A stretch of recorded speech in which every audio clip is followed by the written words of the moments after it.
Recognising the Aboriginal lands which we meet on today, the lands of the Gunditj Marta people, and pay my respects to their elders past and present, and recognise the strength and resilience of Aboriginal people in this land.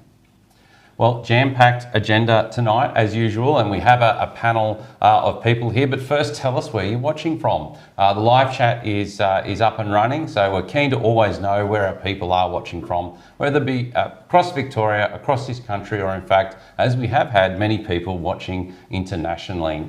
We have a fantastic panel here with us this evening. Natalie McDonald, our CEO, welcome. Thank you, good to be here. Craig Britton, ACFO for District 6, thank you for coming along this evening. We're going to hear some exciting things from your district. Thanks, Chief. And some of the achievements. Morna, thank you for coming along this evening, and you're going to tell us a little bit more about what you've been up to recently. And Darren, thank you for coming on this evening. And the reason why you're on this evening is because we're here coming to everyone live from the Penshurst training ground. Definitely, fantastic yeah. facility. And we took an opportunity earlier to take a bit of a walk. You did. You showed me the achievements here, but I understand something special happened last night, and that's you managed to get our CEO into a bit of fire gear. We sure did. Out on the pad. Yeah. I understand you made it nice and cold and breezy, a lot of water around. Yes. And you did some activities. Tell me all about it. Tell me about the training ground and some of the activities from last night. No worries. Thank you, Chief, and welcome to VEMTC Penshurst.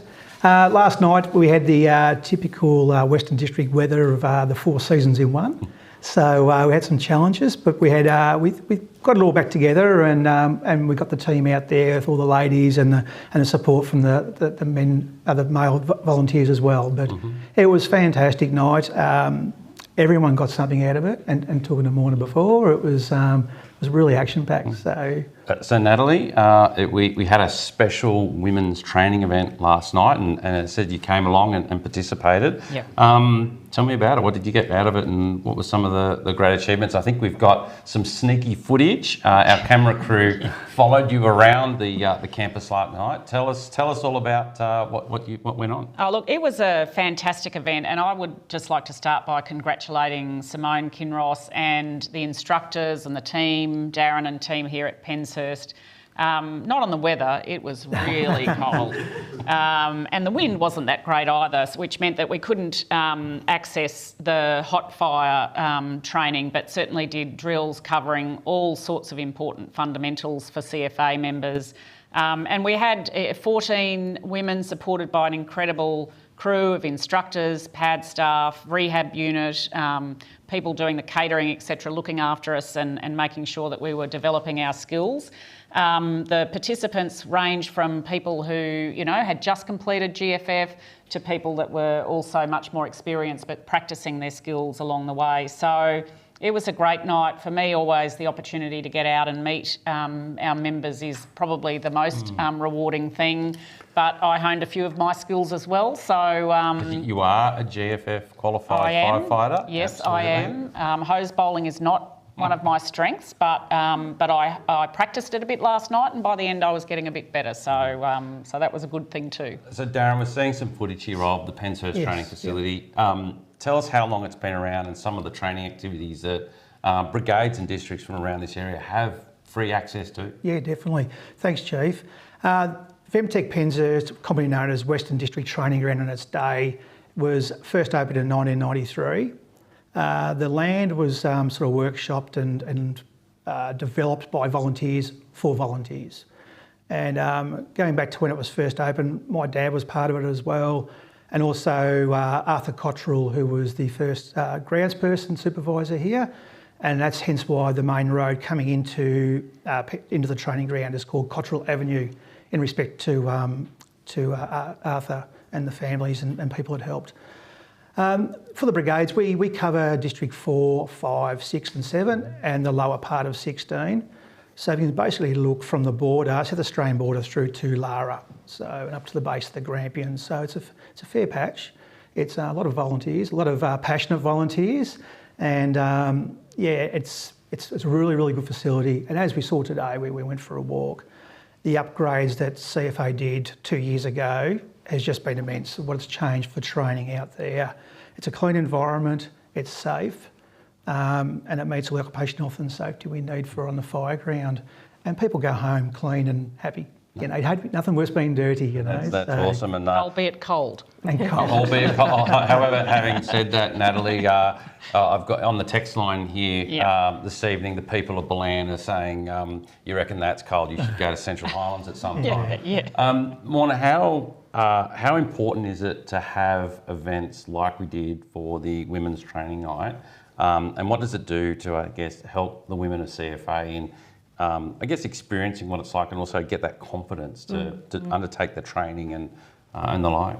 Thanks, Jason, and welcome everybody. I think it's a terrific facility. We're really lucky here because it's just literally on our doorstep, but apparently it's perhaps not as well utilised by the locals as it could be. But I've been along 3 times, I think, and I wasn't on the fire ground last night, but I was helping out with the rehab team, so trying to get the members trained up with rehab, but also letting the firefighters who come along actually experience what it's like to go through that rehab process. So, but I did speak to some people today who went on the fire ground last night and they were glowing. They were glowing of the pad staff and they were glowing of the structured and safe way that it allows women to build their skills and confidence. So it's just an amazing facility. Absolutely awesome. And I guess, we want to see more of these events going on, and it's fantastic. And our board member, Ross, says it was great to see you out on the training ground, Natalie. He's been hanging out for the video. I think it's great that we've got a CEO that's prepared to get their hands dirty, roll up her sleeves and get out there and do what our volunteers do every day of the week, every night of the week, 365 days a year, and that's in service to our community. So congratulations to everyone that was involved last night. It sounds like it was a hoot, and I really encourage everyone to get involved and look forward to many more events into the future. I also want to give a special shout out at this time to the District 15 Women's Advisory Group and Committee. They had a dream some time ago, and it was in respect to International Women's Day, and that was the want to make it grow and share the experience right across the state. And I did give them the challenge to try and link the state to share the achievements, and certainly tonight is part of that dream, where we're able to, through the magic of live streaming, be able to connect with so many people and women from across CFA. So a shout out to the District 15 team.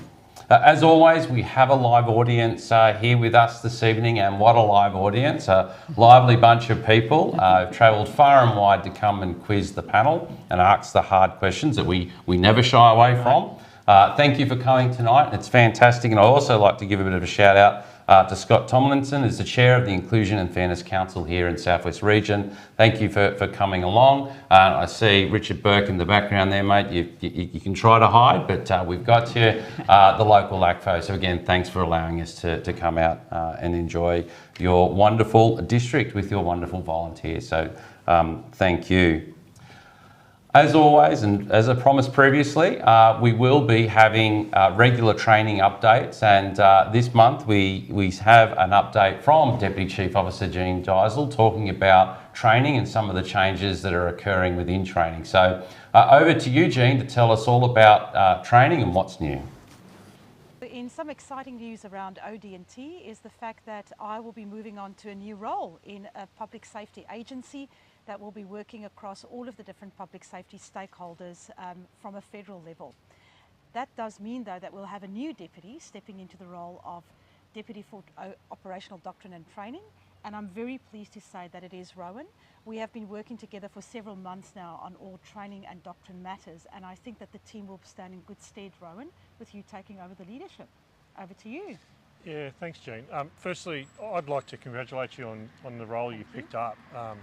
I know you've worked a long time prior to CFA in that area and really made some huge inroads in the industry around public safety training. So congratulations. Thank you. And I certainly look forward to the next part of my journey in CFA, in OTD.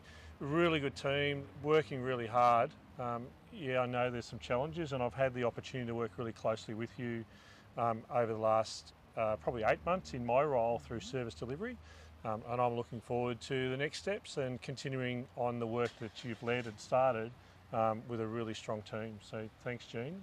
Looking forward to it. Thank you, Rowan. And can I just say to the whole of CFA out there, to all of our members, what a privilege it has been to work within the CFA. I think I now really understand what volunteerism is all about, and I've really enjoyed working with all of my colleagues, all of the members and the OD&T team, as well as those wonderful teams within the regions. So my great thanks to this agency that has really allowed me to undertake this role. But on that note, on to more important matters and some training updates for you. Good evening, everyone. Deputy Chief Officer responsible for operational doctrine and training here, Jean Diesel. This is the second training update that we will be providing at a volunteer forum. The big news from my side tonight is that I have moved to a different role outside of CFA, and I wanted to take this opportunity to thank everyone for your support and your guidance. I have really enjoyed working alongside each and every one of our members, and I wanted to thank you for that opportunity. On the screen now, you will see the operational doctrine focus for 2023.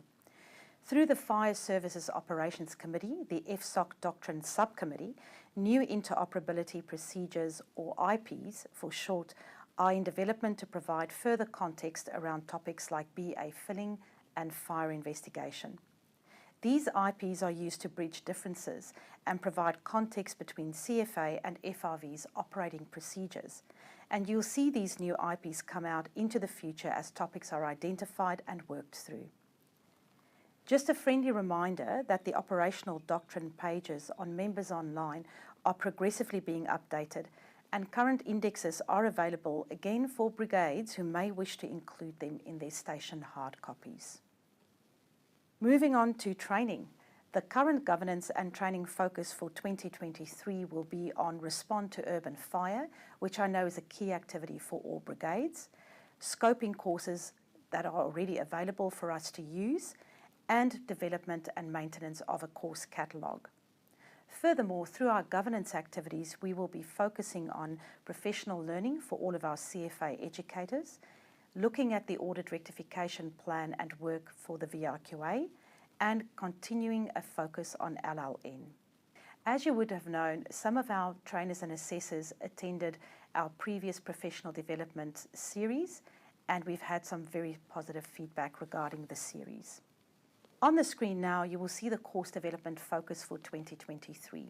We have certainly learned and listened to what our members have to say, and our focus will be primarily on suppress activities, driving activities, the review of the general firefighter course, and all of our IMT prerequisite and IMT courses that we know is currently a strong requirement for all of our members. We will also be focusing on the final set of units of competency for fire investigation. In terms of Respond to Urban, we are now in the final throes of our consultation phase. We have consulted with the Joint Training Committee, we have also consulted with the Deputies Group, and we will be consulting with the RTO Governance Committee shortly. We are hoping to release Respond to Urban by the end of March. The Respond to Urban course will be conducted via a trial to ensure that it is fit for purpose and will reflect the competencies and skills required to undertake those duties.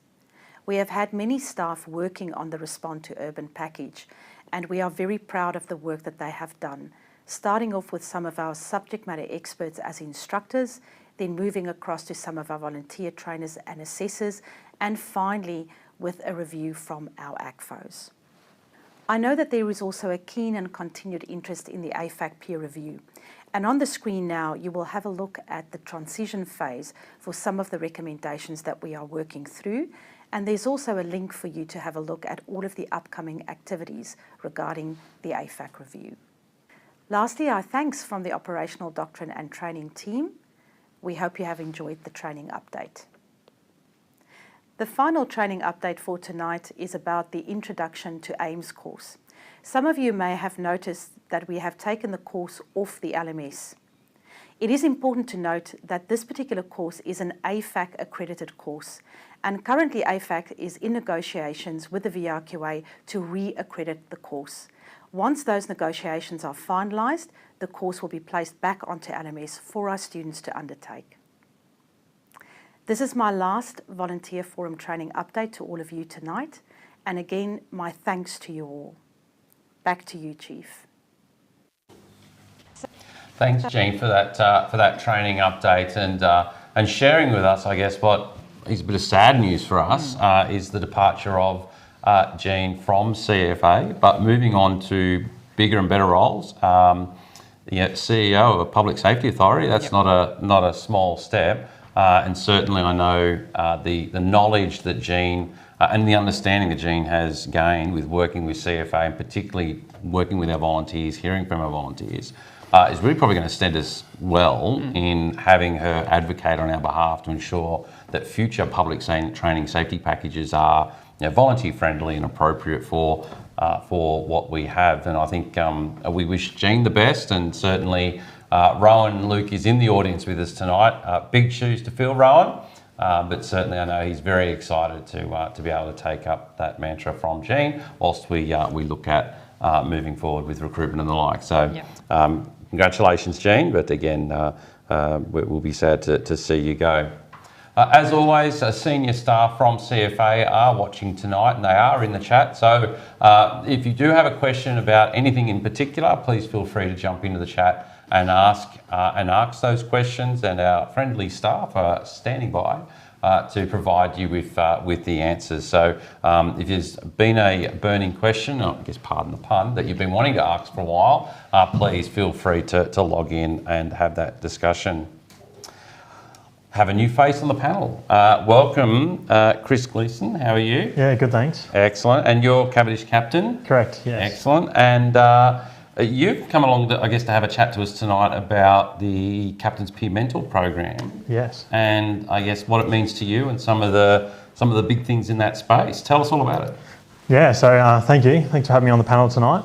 So the Captain's Peer Mentoring program was an opportunity given to myself that I suppose in a nutshell, the old saying goes, there's too many chiefs, not enough Indians. Well, out in this rural and remote areas, you can generally get a few Indians together, but to get someone to be the chief can be quite challenging. So when you go into that space as a leader, it can be a lonely place.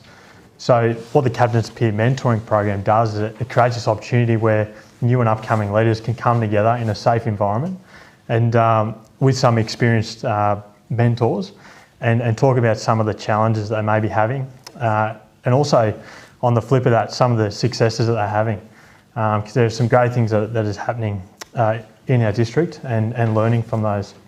Mm-hmm. And what I guess for you're right, we hear a lot about particularly some of our rural brigades about how challenging it can be sometimes to fill some of those positions, and I know in my time sometimes some of those positions are left to the person that either couldn't make it to the meeting or was the last one to step back. A couple of people are laughing in the audience; they know what I'm talking about. But I guess the Captain's Peer Mentor program was, as you said, a safe place. It was designed to be able to bring people together to have those conversations, and yes. I guess how important from sharing those experiences, but we also want to break down barriers as well, don't we? So whether it be male or female. Be able to have those conversations. And many female captains and officers taking part in the program? So not so much in our district this year.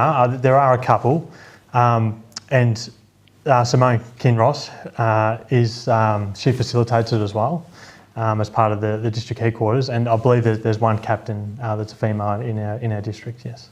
Okay. Yeah. Awesome. We hear a lot about the Captain's Peer Mentor program, in our travels, Natalie. What is the value of mentoring, particularly, for women in CFA? The value of mentoring and getting access to mentoring services. Yeah, look, I think for everybody it's important, and certainly the value that we've heard from the Captain's Peer Mentor program and the opportunity to learn from that and then bring that into the space for women. I think, we started with the women captains. I think we've got 52 from memory, out of 1,240. So it's not quite representative, but the opportunity to create mentoring relationships and really networks. As you said, Chris, it can be a bit lonely when you're find yourself in a position that you're not used to being in.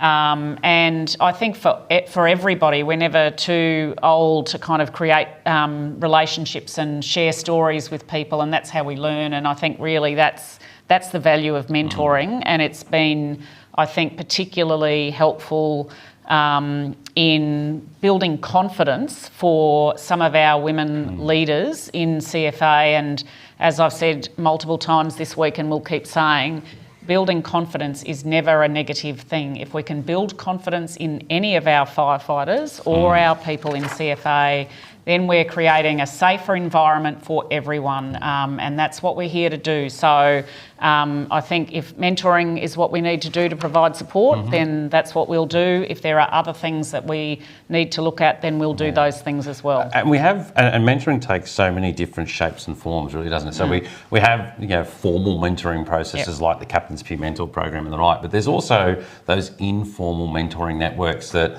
women within CFA can form themselves, isn't there? Yeah, absolutely. And look, a really good example of that is the Women of CFA Facebook page, which is not all secrets and squirrels, but it's an opportunity for people to share stories and ask questions. And it's been used very actively for people to ask questions about things that are happening and ask other people, is this normal? What happens in your brigade? How does this work?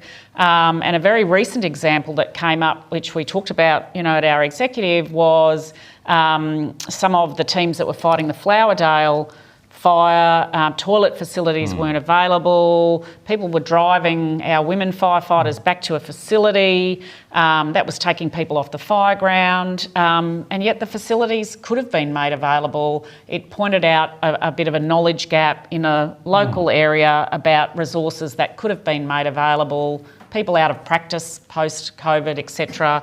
And we were able to take that chat that was running about what does your district do, how do you do it, and just reinforce the capacity for facilities that are available and can be made available. So there's, those are examples where if you have got nowhere to take your question, then it can feel, again, very isolating and lonely and fundamentally inefficient.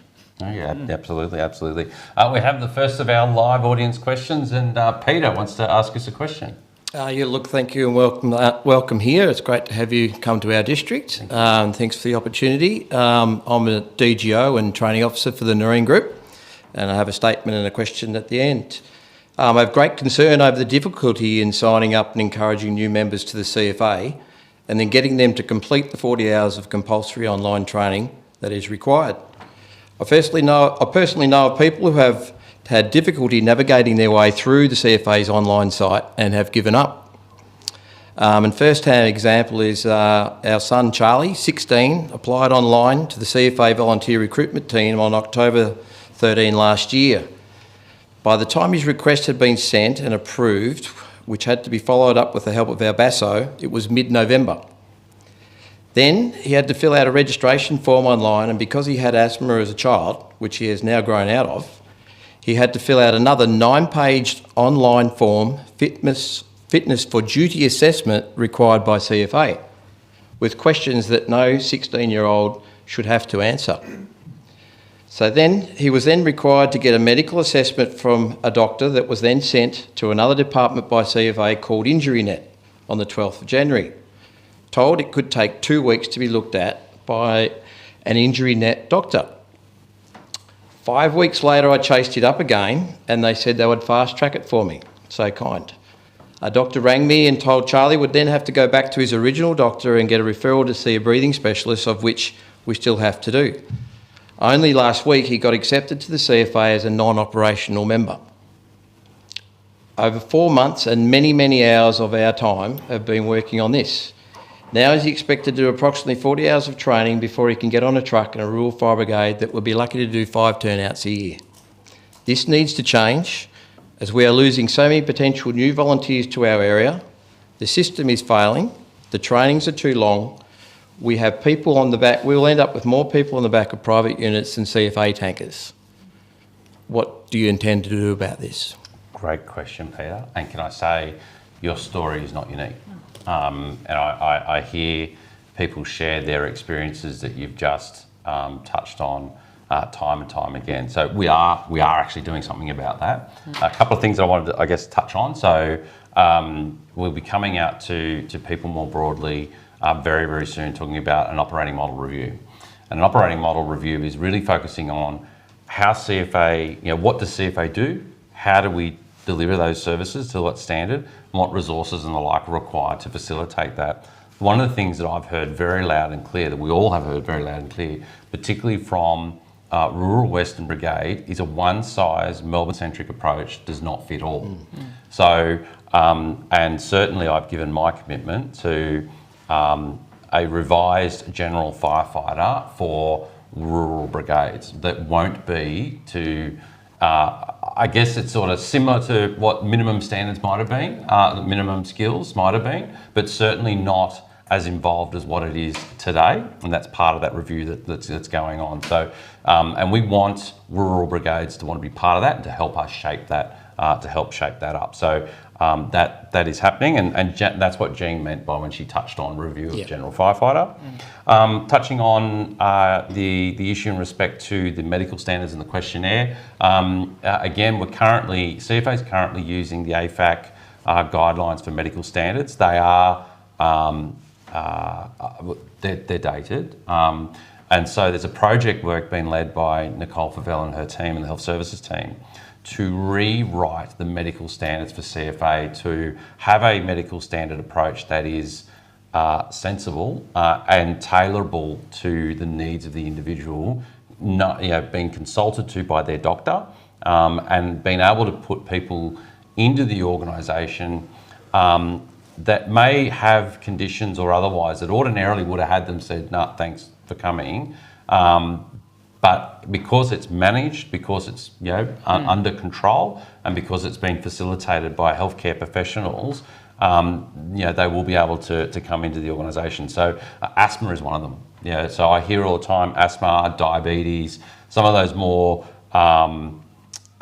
traditional triggers that would have caused someone to go off and have all these tests and the rest of it. So that system is changing. That they're well advanced on working that through, and we do hope that we'll be able to come more broadly to the organisation and start talking about the application of the new medical standards, because I really do feel that is going to cut down on the experiences that your son has experienced. So.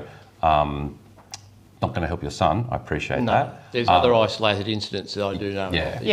We hear it all the time, and I think that's why, again, our health services team have heard the plight of our membership, and that's why we've decided to build something that works for volunteers and a volunteer organisation, rather than taking, again, that one-size-fits-all approach that's been applied across industry.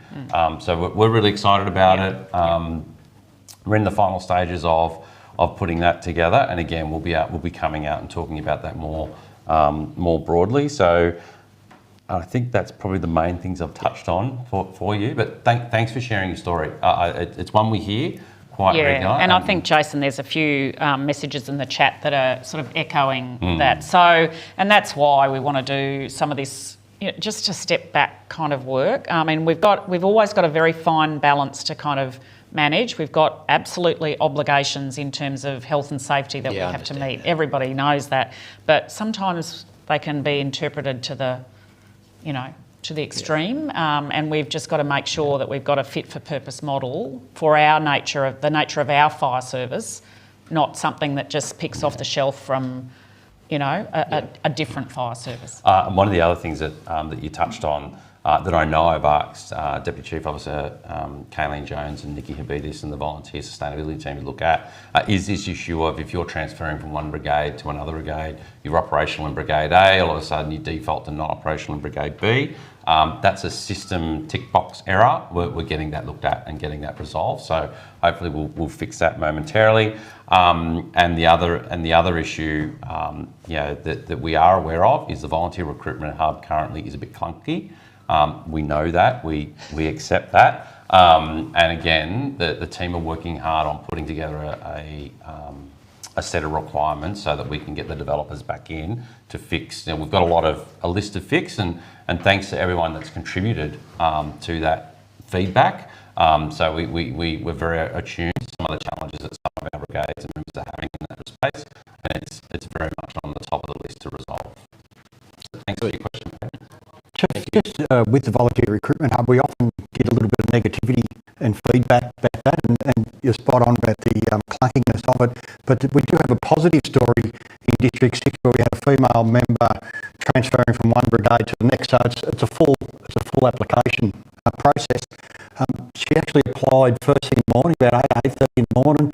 By mid-morning, the secretary and the BASO had done their thing, had come to the district, they'd done their thing. Because she had a working with children check already, it sort of went through the fit to work. Police check did their automatic police check instead of going to manual processing, and by mid-afternoon it was sitting on my inbox for approval. So when it works, when everybody does their bit as they should do or could do, it can work in that. So just in one day, less than 24 hours, we had a member signed up fully into that new brigade. So that's a positive story for that. Thank you. And I think that's one of the benefits is when the moons do align, and there are some of those things that don't normally trip up some of the process, it can go through very quickly in a day.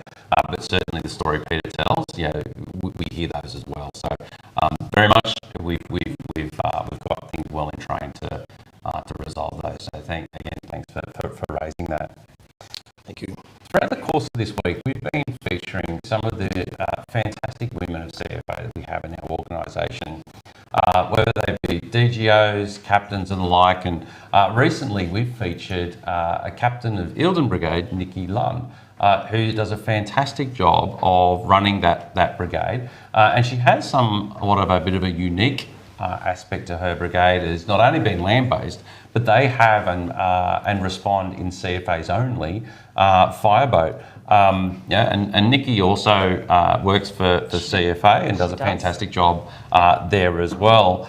Captain of Eildon 9 years ago, so I think she's been around for quite a long time in that role. And been a member of the brigade for 17 years, and certainly is a shining example of what females in CFA can do. We're sharing a short little video and clip of Nikki and what she's done in her brigade in the chat. I encourage everyone at some point to watch that video to understand a little bit more about the Eildon Brigade, Nikki and her role in leading that brigade. And certainly she made the news recently, as some might remember, where we had a tragic ski boat accident where the brigade went out and managed to save 8 people in that incident. So big shout out to Eildon Brigade, to Nikki. You do a fantastic job to the Lake Eildon crew. You do a great job, and again, we encourage everyone to have a look at that video. Morna, your time to shine. So, Women's Reference Group, they're important. They're very important. They're very Tell important. us why they're important to you and to your district. So I was asked, or tapped on the shoulder, or nominated. I don't quite know how. Don't quite know how it happened, but nearly 2 years ago, I was asked to be the District 5 representative on the Women's Advisory Council, and I thought, why me? But it's been an absolute privilege and a fascinating journey to be involved with that Women's Advisory Council. Mostly through COVID, it's been online meetings, but there's been some terrific opportunities to engage with other women right across the state. I just call it an amazing brains trust, really, and to see what other groups, other brigades, other teams are doing across the state. Yes, there are significant challenges for women right across the state, but the flavour of the Women's Advisory Council for me has been really solution focused, very positive and energising, I must say, and I think most of the people who get involved make those similar sort of comments. So I think it's a great opportunity for representatives to feed directly to both you and Natalie, and I've been really impressed by the fact that you're both there, you both listen, and you don't just listen, you actually take away and build on suggestions that are made and bring them back again. So there's been some real wins about that that representation from the ground up. So it's been a really interesting process. Absolutely. Yeah. So as senior leaders of the organisation, it's something we gave our commitment to, not only for the Women's Advisory Committee, but also our Young Persons Advisory Committee. Yep. How important is it for senior leaders to be attuned to these issues in their organisations? And I know some people have probably potentially criticised us for establishing some of these things and what was, I guess, seen to bypass the chain of command. But how important is it for senior leaders of an organisation to be linked in and hear some of the things that that Morna's raised and be able to take action for them? Well, I think it's critical, and it's one of the reasons why we've created those groups, but it's also one of the reasons why we get out and about. And people may not be aware, but each of our executives has been assigned a region, and it's my expectation that they will be out and about in that region at brigade events, dinners, regions, districts, and they are all doing that. So not just Jason and myself, but our Chief Information Officer, our Head of Strategy, our Head of People and Culture, because unless you're out and about hearing stories like the one that Peter's just shared, you don't actually get the touch and feel of the way issues are kind of playing out on the ground. And I think that what we've heard just tonight is a really good example of why it is important to create that connectivity with our members and not just rely on things that can sometimes get filtered through the system because other people are applying their interpretation of what's important and what isn't. One of the things that has, I think, struck both of us is many of the issues raised are relatively simple to fix. It's just that they haven't been surfaced. And when you kind of hear it, you go, well, that should be easy to fix. How hard is that? Well, the sanitary packs on trucks was one that that was raised with us. That we sort of, well, what do you mean they're not on trucks? Like, very, call it a fundamental right, that wasn't being addressed by CFA, and in fact some antagonism towards that issue in some parts of the state. So. I think that opportunity to hear from people in whatever format, but it's certainly been important for us in both hearing from our women of CFA and hearing from our young people of CFA. There are certainly challenges for everyone in CFA, but there are over and above challenges for some of our groups and in some of our areas. It's not universal, and I think that's also important to acknowledge. But it has been a great opportunity, and I hope we will continue that. As the song goes, from little things, big things grow. The Women's Advisory Committee in particular, we had a lot of discussion around I guess gender appropriate facilities and the lack thereof in brigade stations, in our training campuses and the like. And I know, again, talking to Darren earlier, that Penshurst here is one of those training campuses that is struggling with gender appropriate change facilities and the like. So that was a discussion topic at the Women's Advisory Group that made its way to Spring Street and resulted in significant government investment in CFA to resolve that issue. Well, resolve some of that issue, Jason. Some of that issue, yes. We've got a long way to go, but we were successful in getting an injection of $8 million specifically for gender-appropriate facilities. So that includes 3 training campuses, including this one last night. 14 women had to go and get changed in the room up there with the cut-out male change room and stick up a temporary female sign, and that's what we did. For a training facility, it just, it beggars belief. So we have been successful in getting funding to address that issue. We've got a long way to go in our brigade facilities. We know that, but that $8 million will allow us to tackle 40 stations, and we're going to keep bidding for money and trying to get more money to address some of these issues. It's just the basics, but that was an issue that came directly from the Women's Advisory Committee. So so in your reference group, what are some of the most topical things that are getting discussed at the moment? I think PPC, PPE is, I'm hearing constantly from members about those sorts of issues, and there's been a lot of discussion on the Women's Advisory Council as well about that. So we People often struggle to find the right size, whether it be gloves, pants. It's a constant challenge. So it was refreshing to hear at the last advisory council that the PPC summit was going to be an option to go ahead and really get the suppliers thinking right from the word go about making it as helpful as possible for people to be comfortable and safe. And I know, Natalie, you've been a bit of a spearhead on that one. So I guess for those that are out there sort of going, oh, what's this summit? What are we hearing about? So what are we proposing? Yeah, so look, we really, everywhere I've gone, I've heard some of the challenges about the right fit. Not just for women, but for people that aren't the traditional size. Exactly. And gloves is the one that comes up, structural gloves over and over again. If you happen to have smaller hands, or a couple of people are putting, highlighting that.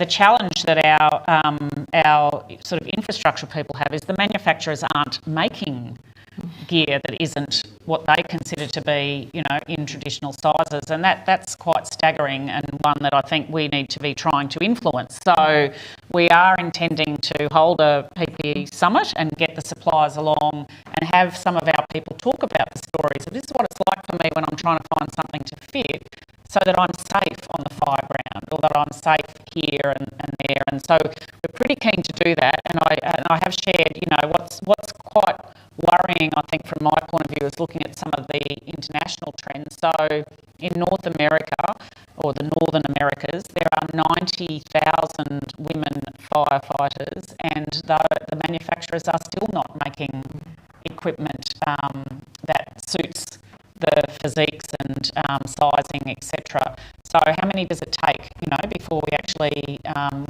get to a point where we can get gear that fits our women firefighters, or people with different sizes, smaller sizing, etc. So, I think we have to take this on to industry, and I also sit on the board of AFAC, which is the National Firefighting, organisations board, and I've been raising this issue there as well, because if you add us with RFS, with X, with Y, that's a lot of people that are potentially not getting the right sizing for their gear. CFS, there's lots of women firefighters right across this country that certainly would appreciate our spearheading this issue. We have so many fantastic women in CFA. They've done so many fantastic things, projects, initiatives right across this state. And unfortunately, as a member of the Honours and Awards Committee for the CFA board, with the other board members, we would love to see more women of CFA recognised through the Honours and Awards system, whether they be for internal CFA awards or for national awards such as the National Medal, the Australian Fire Service Medal, and the like. And tonight we've got a video from Belinda Gillespie, who's going to tell us about the Honours and Awards system and how you can nominate a fantastic woman of CFA that's done great things for this organisation. Over to you, Belinda. Hi, my name is Belinda Gillespie. I am CFA's Awards and Recognition Officer. My role is to support the administration and decision making of CFA's Honours and Awards system. I'm also a volunteer of 7 years with Bayswater Fire Brigade. It is through the Honours and Awards portfolio that we recognise the service of CFA members. By recognising the service of our members, we help identify role models and in turn help to define, encourage and reinforce aspirations, ideals and standards of CFA. There are two broad categories for Honours and Awards. Those that form part of the Australian system of Honours and Awards, these are worn on your left-hand side. Those issued by organisations or perhaps other countries, and these are worn on your right-hand side. CFA Honours and Awards are worn on your right. You may be familiar with the system of CFA Service Awards, which are generally presented to members at brigade or group functions. A certificate is presented at 5 years of service and a medal at 10 years of service and every 5 years thereafter. There are several alternative awards that were created to acknowledge those people who have done something that exceeds what could be considered as meeting the usual expectations of a member, going above and beyond. This includes the CFA Outstanding Service Medal, Commendation for Service, Unit Citation for Service, and Chief Officer's Commendation. In 2019, approval was given for a new award that acknowledges the actions of a community member at a specific incident. This award is known as the Citizens Commendation Certificate. CFA is a widely diverse organisation, and we want our award recipients to represent this. We strongly encourage nominations from all aspects to highlight our membership. Nominations for the Australian Fire Service Medal, the AFSM, are currently open for the Australia Day Honours 2024 and close on the 1st of May 2023. To nominate, visit Members Online and download the relevant nomination form and supporting documentation. We have materials available to assist you with the nomination process, and please reach out if you require any assistance or would like to discuss a potential nomination. Thanks, Chief. Back over to you. Thanks, Belinda, and thank you for the great work you do ensuring that all our members are recognised through the Honours and Awards system. And if you do want more information, I know Belinda is more than happy to be contacted to help our members. So great job, Belinda. Craig. Chief. Your turn now. Thank you. So, Greg, how important is it as a leader, a senior leader in the organisation, particularly for District 6, to, I guess, make sure that you've got, I guess, how important is it for you to have diversity in your membership? And from a district perspective, what are some of the things that you're spearheading to make that happen? Thanks, Chief. Absolutely critically important. And I suppose if we go back to the basis and firstly, that CFA always has been and always will be a volunteer community-based emergency service organisation. Therefore, we need to reflect the community not only that we serve, but where we get our members from. And we know that females make up about 50% of our population. So therefore, there shouldn't be any reason why we should have a fair number of firefighters reflecting gender as well. So if I take a step back, our district planning committee, going back some time ago, recognised this and wanted to have some more hot fire training for our operational members. And when we looked at it, we decided we needed to take a step further and investigate some of the data around some of our operational members. And with the support of DCO Luke from Region, our VST led by Simone Kinross, and Simone's name pops up quite often, and Jess Britton, they actually looked at a lot of the data, and we found that the operational numbers for females in District 6 was lacking. And in fact, out of 341 possible operational leadership roles, we only had 14 females in that. So that only represented 4% of our operational female roles. So out of that, they developed the pilot program, Building Confident Leaders, which was taken over 2 years, was unfortunately interrupted with a bit of COVID. And we had 17 applicants out of 11 brigades, which was fantastic effort. They undertook training in leadership sessions, hot fire training days, operational skills maintenance training days. They completed their AIMS course, and they also did the Working Minds First Responders for Wellbeing. So out of that,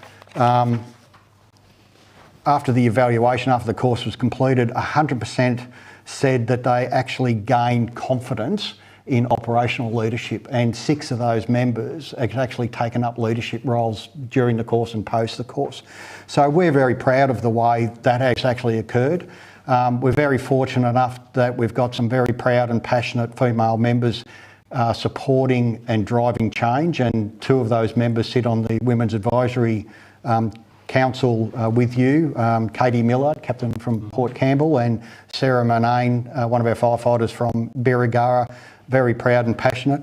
And on top of that, we recognise too that with the DPC being the strategic decision-making platform for the district, we didn't have any female members on that. So we've now changed the constitution of the DPC to include a permanent 2 members on the DPC, female members, to represent the female members of the district. And I'm pretty lucky that Sarah Manane's one of those members, so she's actually the link now from the Women's Advisory Council into the district, and also Angela Carter, who do a fantastic job. So they're moving forward with that.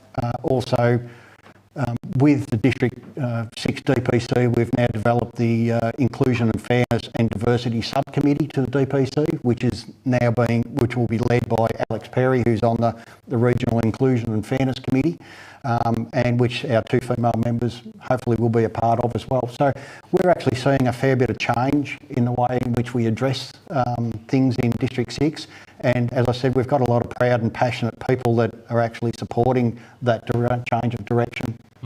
And I guess, let's talk about, some of the harder side of that. So talk about, for you, being a senior leader trying to implement, progressive change in your part of the world. Did it come with some resistance? It does. We still get the negativity about, you're having women's training days. Well, when's the men's training days? Well, for me, men's training days are almost every day of the year. So it's about time we actually look at the way in which we support our female operational members and give them the training that they need, because not everyone trains the same way, not everyone takes in information, and not everyone absorbs information the same way. So we've got to be, and it's not just females, it's about all our diversity. It's all about, doesn't matter what the ethnicity is, your religious beliefs, or LGBTQI plus community. It's about providing that support mechanism to ensure that everyone's welcome in the CFA and supported in CFA.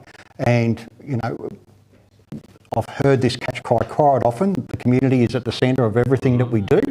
So, as I said, we need to reflect that community and we need to support them. So it's, for me, we've still got 17 brigades in District 6 that have no female members. So that's my next challenge, to provide that support to the communities to ensure that the female members from there are welcome and supported. So how important are some of the initiatives that Craig's done in District 6 to, ensuring diversity in the organisation? Oh, look, they're critical, and having that leadership support at the local level is what makes the difference. We won't see this change because you and I say there should be change. It'll be because our local leaders, our DPCs, our group officers, our community leaders are actually talking about that inclusivity, as you say, not just in terms of gender, but in terms of all forms of diversity. Why do we want that? We want that because we want to be able to protect our communities. And to be able to protect our communities, we need to be drawing on the maximum volume of people available. And I think it's a fundamental, issue for us. So having that local leadership is critical. Having the capacity to have the conversations with people who, might be a bit resistant. We certainly have them.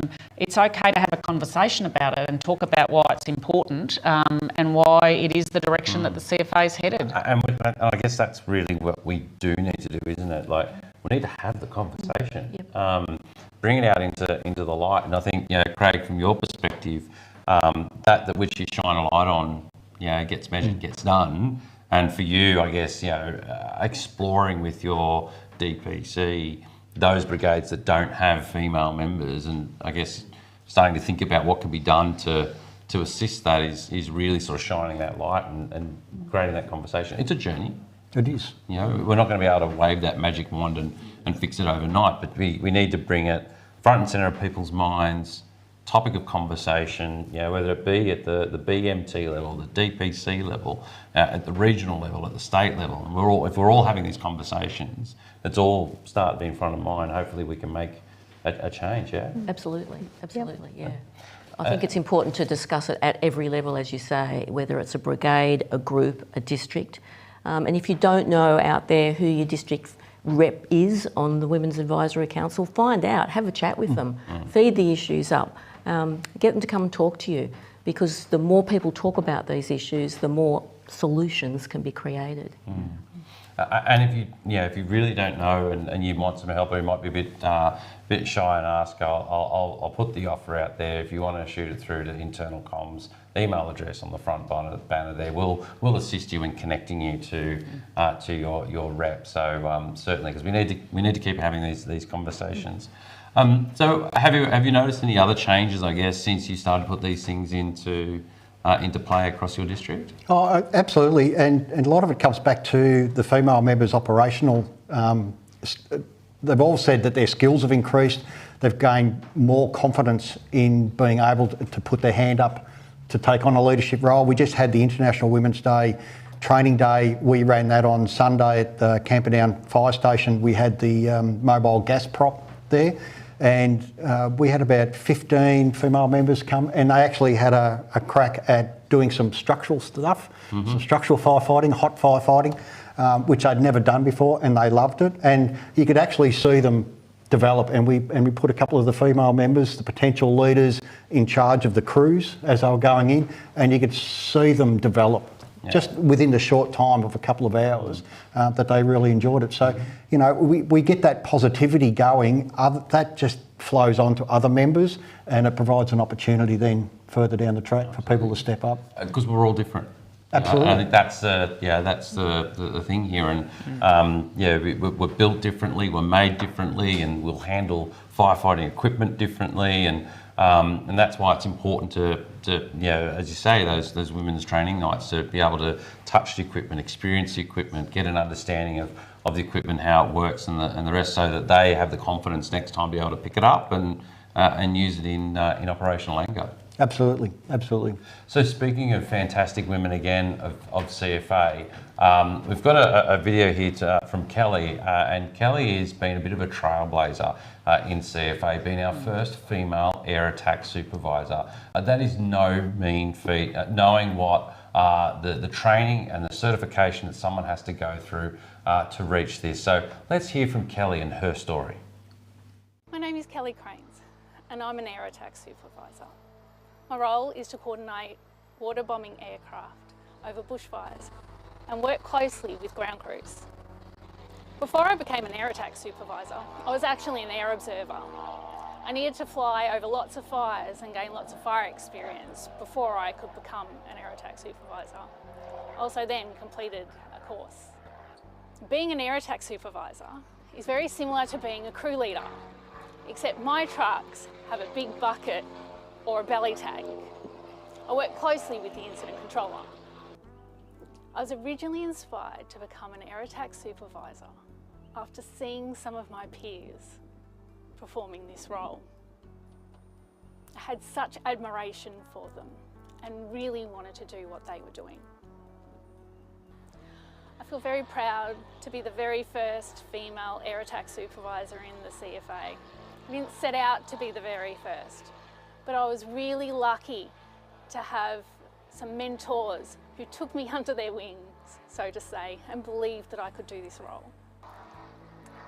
What I love most about this role is working with some of the water bombing pilots.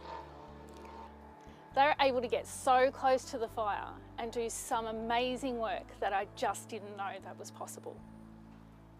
At the end of the day, when the fire activity has been reduced or the fire has been put out altogether, that is really rewarding.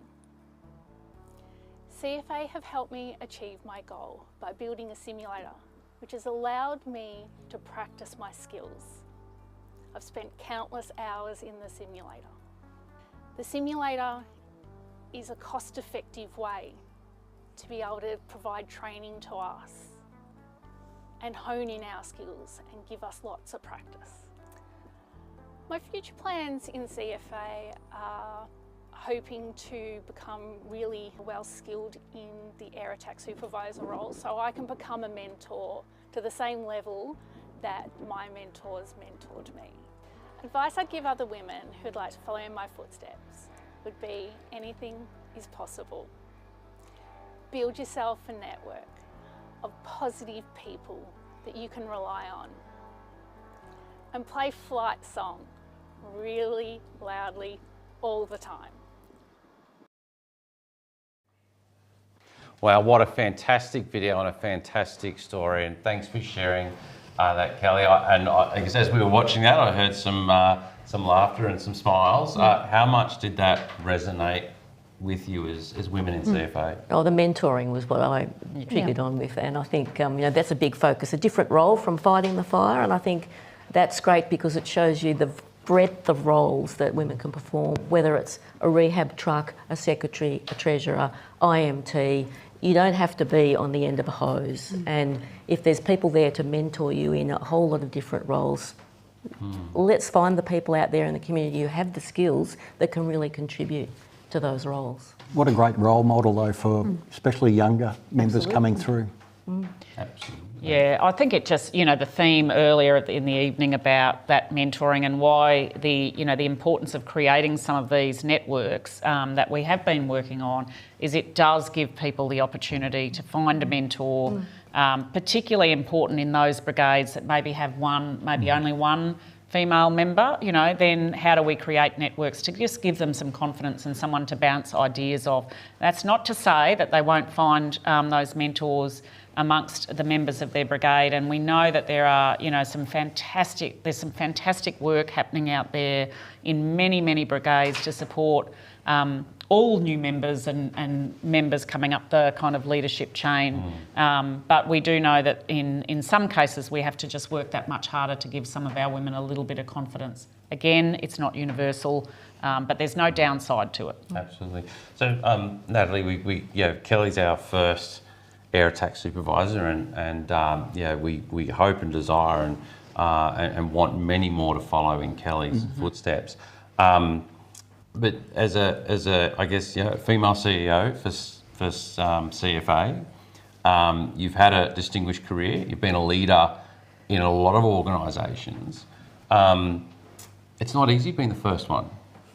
No, it's not. Talk us through, I guess, why members like Kelly, why it's so important that you beat the path to success. Well, why wouldn't you?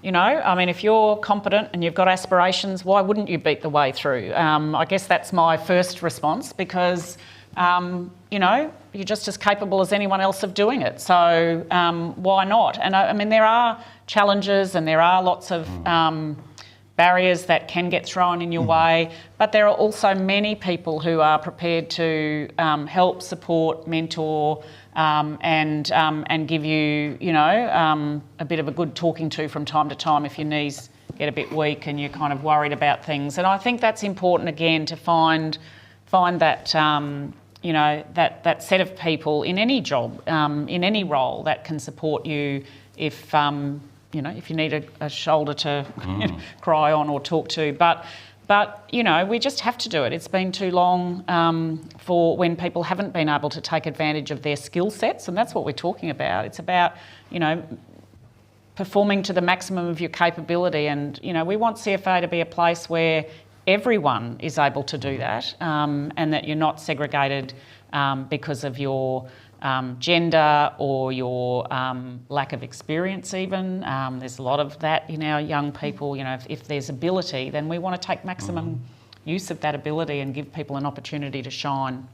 Absolutely. And Eric calls one out and says, Kelly is absolutely important to all our women members because you can't be what you can't see. Correct. So a pearl of wisdom from our District 8 member, and a shout out to you, Eric, this evening. We have a new panel member with us this evening. Mandy, welcome. Thank you, Chief. Thank you for coming to Penshurst. No, not a problem at all. You're the Group HSE member. Correct. Yeah, an important role. I was silly enough not to stand back quick enough. So tell me about what you do and how you make it happen. I'm the chairperson of the Group Health, Safety and Environment Committee, newly elected. Richard's got to learn to type faster. He takes the minutes. So a member from every group within District 5 come together 4 times a year. We talk about the safety issues that we have, environmental issues, and how we're going to tackle those issues. And you are also a big advocate for training. Absolutely. And promoting training. Tell me more about that. My husband over there in the corner is the Group Training Officer and also the District 5 Chairperson of the Training Committee. Another person didn't step back quick enough. So we're very passionate. Morna and I are part of one brigade, little brigade out the road here called Gazette, and we've got the highest proportion of female members of any brigade in the district, I believe. Wow. So of a membership of 54 members, we've got 12 female members, of which we've got 8 operational at the moment. So we're very proud of that. We've also had a female lieutenant for 10 years on our committee, on our BMT. Morna started it. So we've had female leadership representation in our brigade for 10 years, which has been really, really well supported.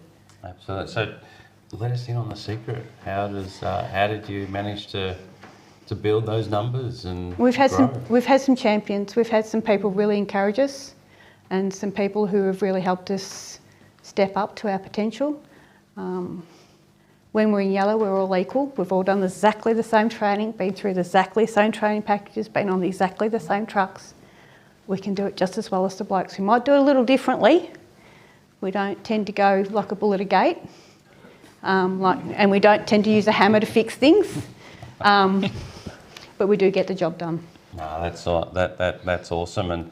And so from, I guess, what roles in that group role, where do you see groups in the future, in particular, dealing with issues of diversity and encouraging diversity across CFA? We've still got some work to do, to be honest. We still have some work to do to encourage more women to become DGOs. And to do that, we need to encourage people to step up to leadership roles, but not only encourage them, but allow them to do it. So, yes, we have got some great potential within CFA and women leaders, but they've got to be given the opportunity to show that leadership. Mm-hmm. So we've got some work to do. I'd like to see a female representation on our District 5 DPC, because we don't have a voice there at the moment, but we're working on that, aren't we, Richard? The challenge has been put out, Mr. Burke. Let's see if District 6 has set the standard. Let's see if 5 can follow. Well, that's fantastic. Natalie, one for you, Charlotte, on the question line here says, just a question about how we can get involved in things like the International Women's Day Training Day. I would have loved to attend, but I wasn't aware of it. So these kinds of training activities have been driven from the ground up by and large. So at district level, at group level, they are things that the women's networks, at various levels, and our ACFOs and commanders, and our instructors have been training. So I think, promoting, if you like, and pushing for. So I think Charlotte, happy to sort of have a conversation offline on this one, but where we've seen them work is where they're being driven, from the ground up, and I think if your district or area isn't running something like that, let's have a conversation, and Jason and I'll have a chat with the commander and ACFO and see if we can get that resolved. Absolutely. I think the Women's Facebook page is a really good forum for letting people know promoting what's around of the state too, because some people are really quite prepared to travel to get to that training, whether it's a planned burn day. And going back on your comment before about women-only firefighting days, we had one for Gazette, and the feedback was that the women felt more confident to ask a question and more confident to grab tools and more confident to have a go, because they weren't worried about a bloke coming in and taking over and go, oh, you won't be able to do that, I'll do that for you. They had that opportunity to have a crack at it themselves. And I think yesterday really demonstrated that. Natalie did the best bowl of a hose I've seen in a very long time. I'll pay you later. What do you think you might be? Oh, the first one, she did perfect. And the second one, we won't talk about the third one. No. But it was really a nice day, and everybody felt very well supported, and our team of instructors and the pad operators and Wrench's team were just absolutely fantastic. So we've heard tonight a couple of mentions of the Women of CFA Facebook page. So if there are our female members out there wanting to get involved and connect to it, how best can they find it? Type in Women of CFA in the search function. Answer a couple of questions. It's that simple. Our volunteers are administering the page. I think there's 6 administrators who are sharing the sort of load of administration, and it's just an avenue that people can use to ask questions. There's all sorts of, questions, including things like, what do you do with your hair when you're wearing your structural, gear, etc. And those are things people need to have the opportunity to talk about if they're not in a brigade where there's lots of other people that you can ask advice from people who've done it before. Might sound small thing, but just the fact that someone can get on and ask that question is something that, you know, makes me pleased, I think. Absolutely, and I know one of our female board members, Dawn Hartog, was very much a passion for her and near and dear to her heart, and certainly she would love to see and participate, and certainly been a driver in getting that Facebook page up and running. So a big shout out to you, Dawn, and I do encourage all female CFA members to do the search, join the Women of CFA Facebook page, and get involved in the conversation, because there's so many great things happening there. So what do you think are some of the big issues for women members in the CFA into the future? Flexibility, I think, is a big one. I think we all have different roles in the community. We might work, we might come home and work on a farm. We have caring responsibilities. So for people to be able to contribute as much or as little as they are capable of, I think the CFA needs to start to accommodate that. So I think that's a really key issue, the flexibility. I know that's got challenges. Some of our equipment, we really need to have a look at our PPC and our equipment. There should not be a pull start quick fill pump anywhere in CFA. I know I would struggle if a quick fill pump wouldn't start and I had to pull start it 10 times. It'd be in the dam. So we need to really start thinking about, it's not just us ladies, but there's also some men and people in our older members as well that would struggle with that. So we need to start really thinking about our equipment, what we offer, the new trucks. I don't know, you're taller than me, Jason, but they're a nightmare to get into for those of us of short stature. And then you throw your structural PPC on to get into the truck.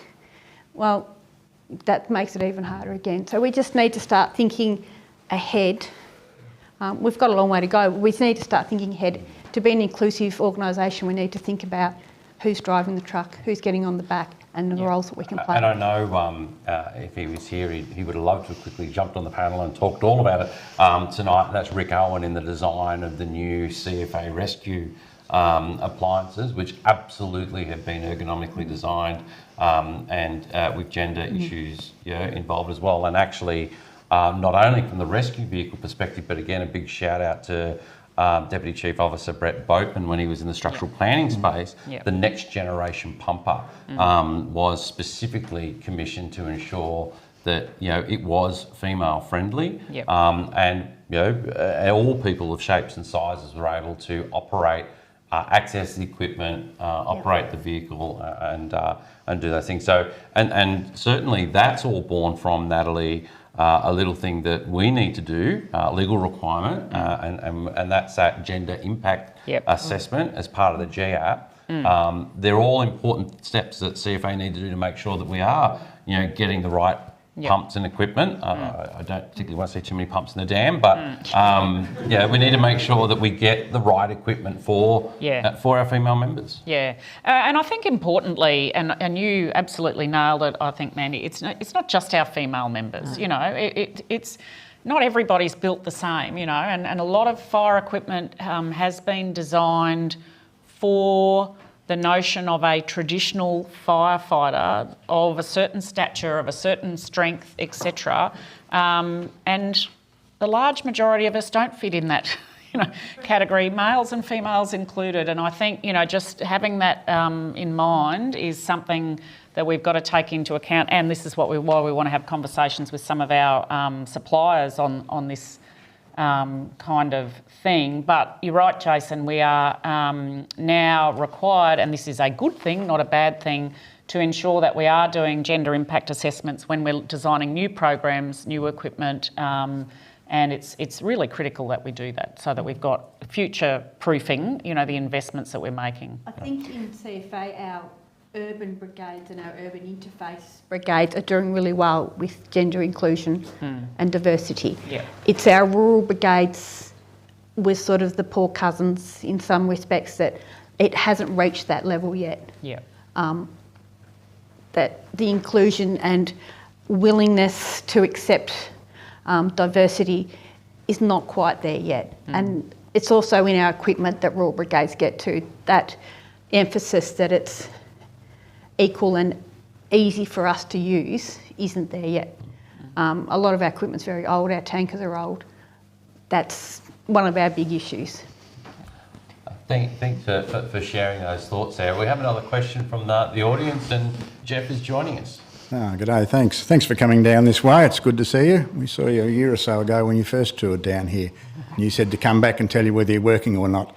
You're not doing too badly. There's always a few room for improvement. I broke out in a cold sweat then. But you're right.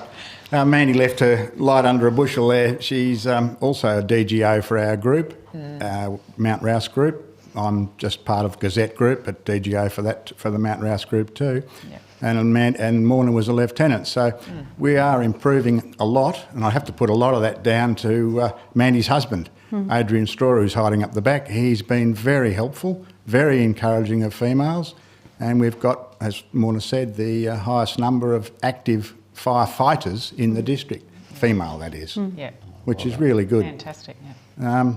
A couple of questions I had to ask you. One was about Firecom. Are you satisfied with Firecom's performance when the proverbial hits the fan? In my time, I've seen 3 complete collapses of the communication system. 2 were lightning strikes at different times, and 1 was Patrick's Day when I could not get on the radio for over 20 minutes. And an ex-captain finally got on. He just kept trying. I gave up. And he said, send 50. And they said, what? And he said, send 60. Because it was so far gone, we knew we were asset protection only. But my point was, I'm on the communications committee, have been for years. I'm getting off it soon. We asked the people at Ballarat, and it took a long time, and we got a structured answer about one of the lightning strike episodes where they said, oh yes, we're training more people and we're going to have more people available and we're putting another desk in, as if that was going to improve their performance. And then we had Patrick's Day and the whole lot fell over. So my question to you is, are you satisfied with the group that's running it, their capability? I know it's a for-profit business, but are you satisfied with what we've got? Yeah, look, certainly there's been a lot of public commentary and discussion around Esther and Esther's performance, particularly in the O call taking space, and that resulted in the government investing some $333 million into boosting capability and capacity within Esther, and that will also include call takers and dispatch and receivers in the fire space as well. So we meet with, Natalie and myself meet with the Esther CEO and Deputy CEO very regularly. Yeah.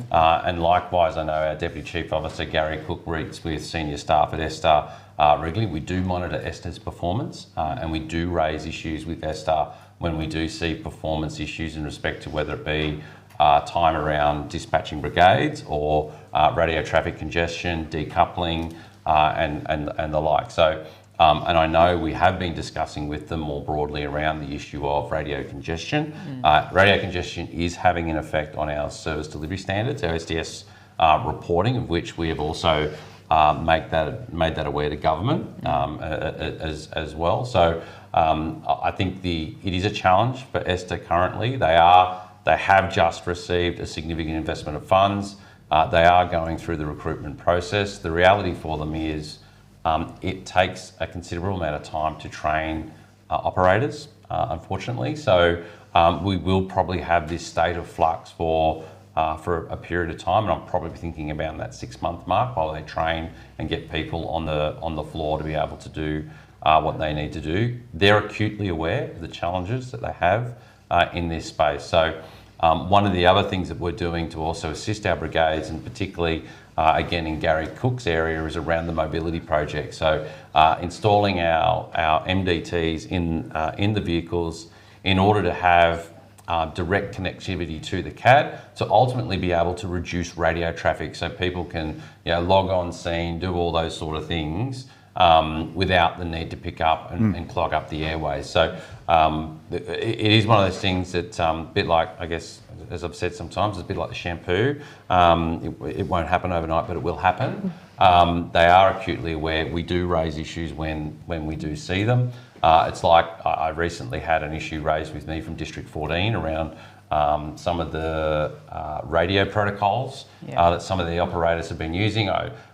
We jointly raised that with Fire Rescue Victorian, and we just recently wrote to Esther to outline the correct radio procedure that our volunteers will use. So, to their credit, they're very open to those discussions and issues when we raise it with them.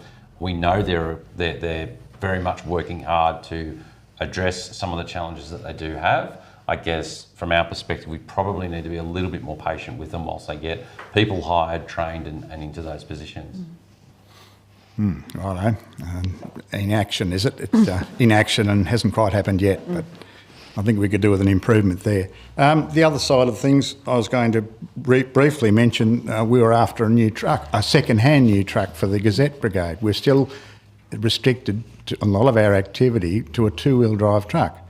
Now, we had an original two-wheel drive truck which had a petrol motor on the back, quite a reasonable truck.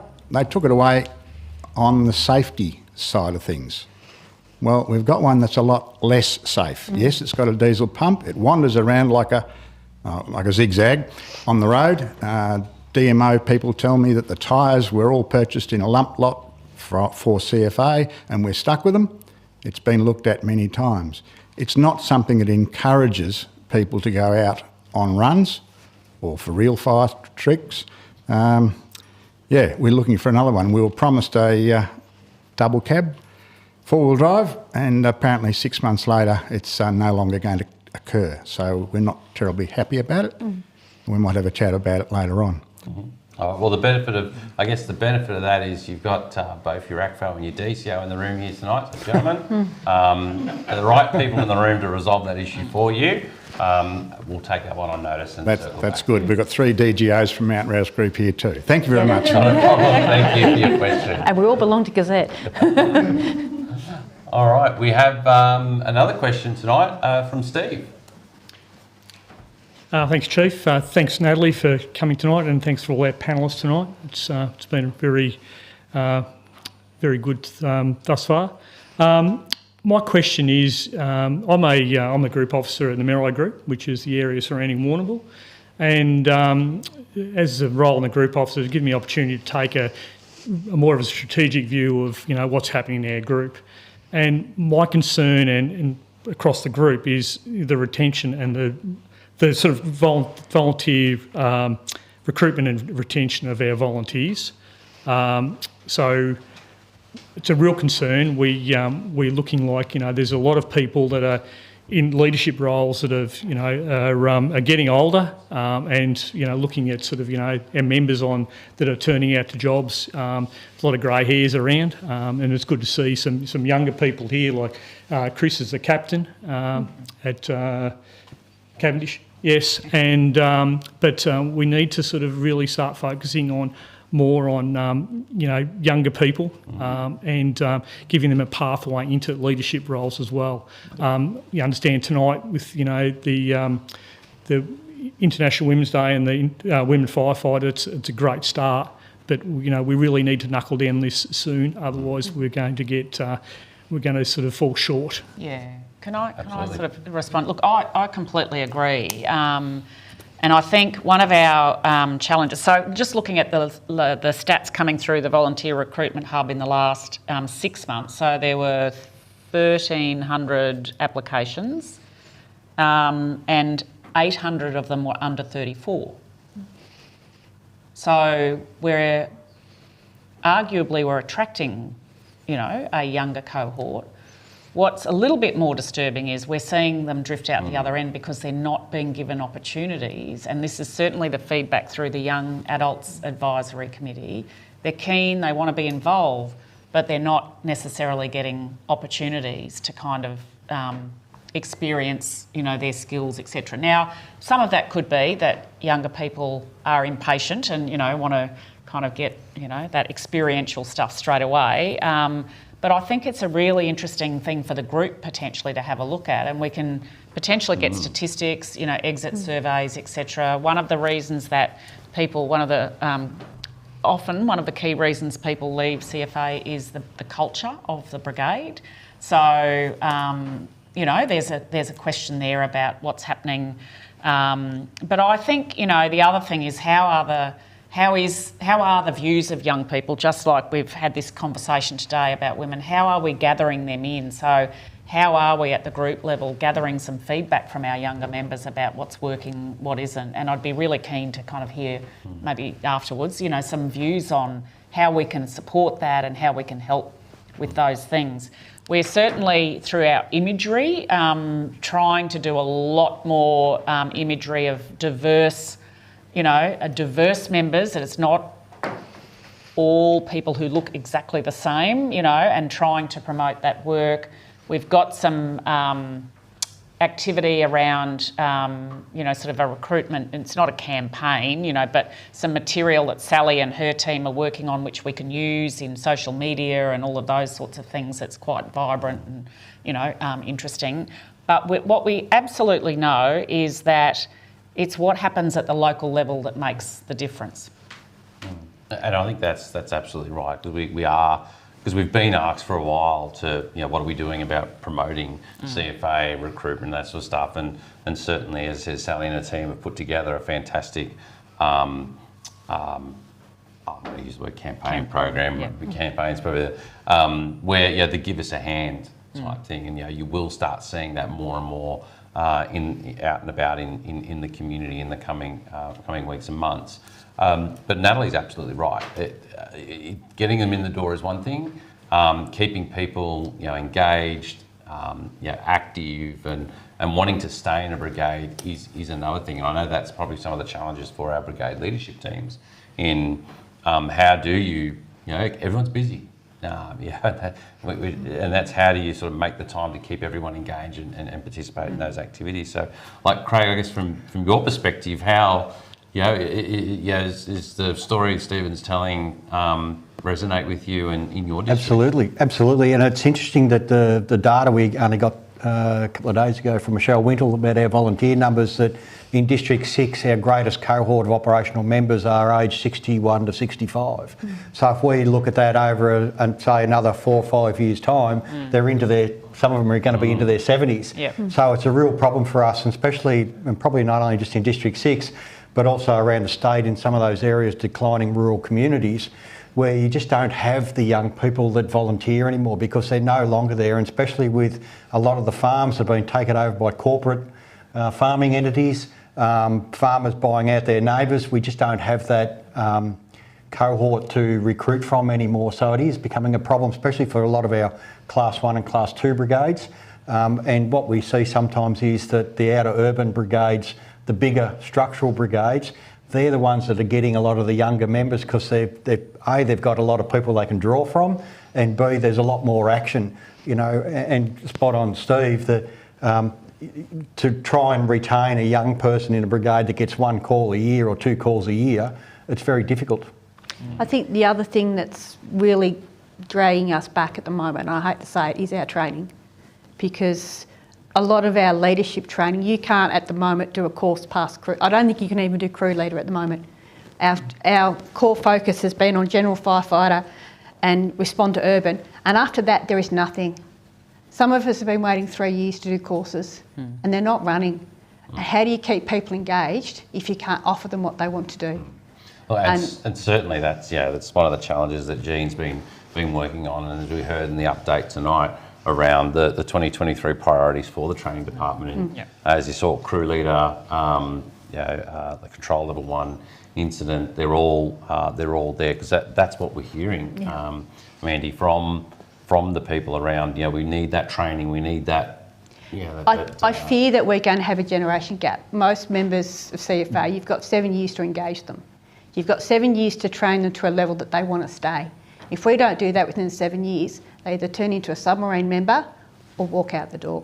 And that's what Steve's finding down his way, is if we don't engage them and we don't give them the opportunities, they walk out the door. So we haven't been able to run some of our IMT courses or our sector commander bushfire behaviour courses for 3 years. So at the rate we're going, we're not going to be able to run it for another 3 years. You've lost a generation.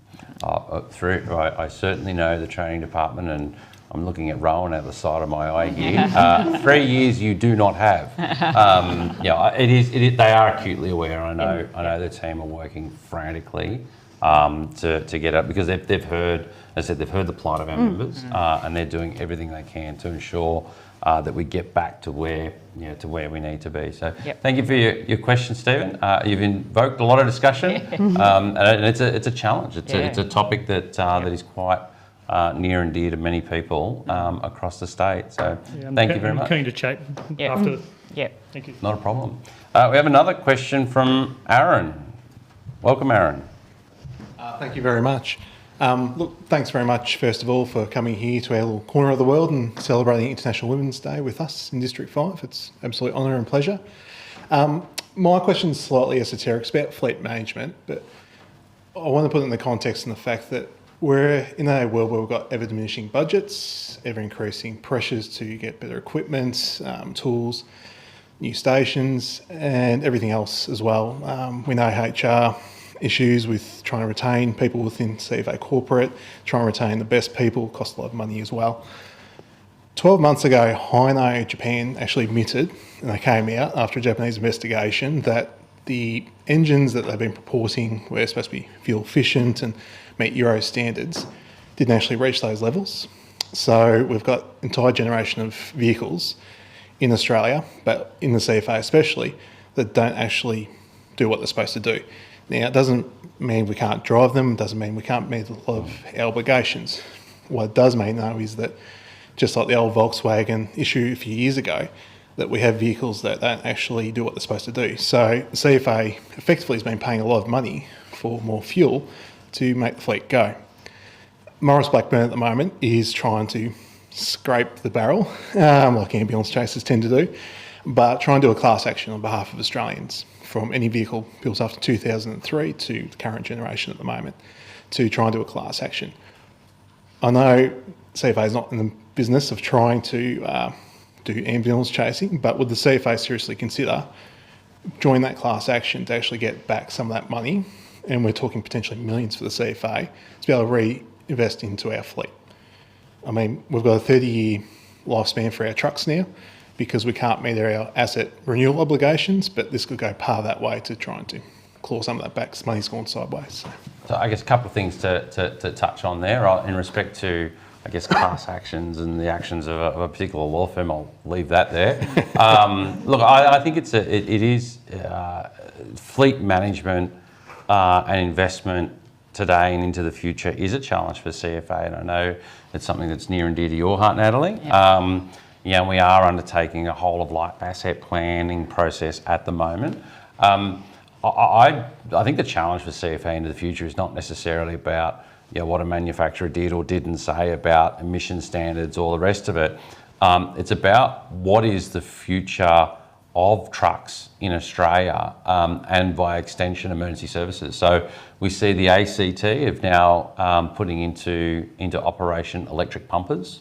So that we see the proliferation of EV vehicles in Australia, which is leading to, I've got to say, other issues.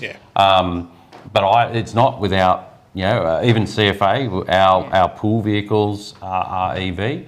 I think there's a conversation piece to be had around what is the future of a fire truck. Will they be diesel powered into the future? Will they not? And what is the sustainable energy solution for fire services across the country and emergency services across the country when the EU and the rest of it are driving those efficiency standards? That means that diesel propulsion into the future is probably not going to be viable for a manufacturer to make. So CFA ultimately will be forced to make certain decisions down the track. So I think your questions are really thought-provoking one in terms of, as I said, what is the truck of the future for CFA, and what does that mean moving forward for petrochemical propulsion versus EV? And I think we've got 3,000 vehicles, 3,000 appliances or more. Probably more. So any decisions we make on anything, it's got a long tail to play out, because as much as I would like to think that government would give us money for 3,000 new things. I can't see that happening anytime soon. So, you know, we've got a challenge, as everybody in this room knows, and everyone listening or watching knows, about that, you know, rolling the fleet and moving it over, which is why we're doing this work on, you know, the whole of life asset planning, which we haven't been able to do up to this point, but we're looking at that so we can inform government and say, all right, this is when things are running down. In terms of class actions, those are not decisions for the CFA, those are decisions for government. They'll tell us whether they want us to get involved in those things or not. Like I said, it was very esoteric in the ideas. We spent millions in extra field we shouldn't have. Question. And you know, look, there are many, you know, I know from my work with AFAC, you know, there are, you know, always issues in emergency services about whether it's SES or, you know, CFA or RFS or whatever. There are always issues that we're aware of where manufacturers haven't necessarily delivered exactly what they said they were going to deliver. It's then how you make sure that, you know, rectification processes are in place and that other entities aren't being exposed to the similar sort of issues. But yeah, it is quite complex. So thanks for your question, Aaron, and I hope our answer wasn't too esoterical to match your question. So thank you for that. Thank you. Well, ladies and gentlemen, that time has come where yet again we must bring the forum to a close. I'd like to take the opportunity to thank each and every one of you who are online watching this evening, and to our live audience, thank you for taking the time out of your time and day to come in and help us celebrate International Women's Day, but also join the conversation in sharing the discussion of many issues that are affecting our members today and into the future. As always, a replay of our forum tonight will be available on YouTube and available through our members online. So if you manage to miss any part of tonight's forum, you can go back and re-watch that. We always are keen on your feedback, what you want to see in future forums and where future forums might like to be hosted. And you can provide that feedback by sending an email to internalcomms@cfa.vic.gov.au. Our next volunteer forum will be on the 23rd of March. Yes, that's right. You're getting 2 for the price of 1 this month at Mooroopna, where we'll be celebrating yet again a fantastic championships, urban and senior and junior championships combined. It's going to be a fantastic event, and we're looking forward to seeing our teams compete in what will be yet again a fantastic weekend. So I look forward to meeting up with you and seeing you and having yet another live audience at Mooroopna. To our panel, Natalie McDonald, Craig Britton, thank you for coming along. It's always great to have our senior leaders on the panel.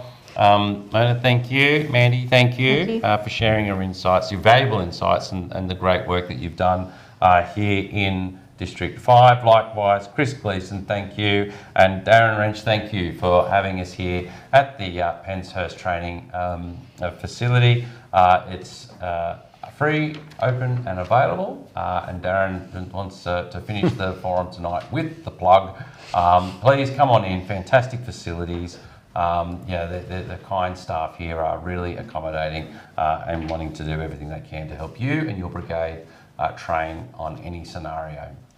So with that, thank you very much to our panellists, thank you very much to our audience, and thank you for joining, and I wish you a safe night, and see you at Mooroopna.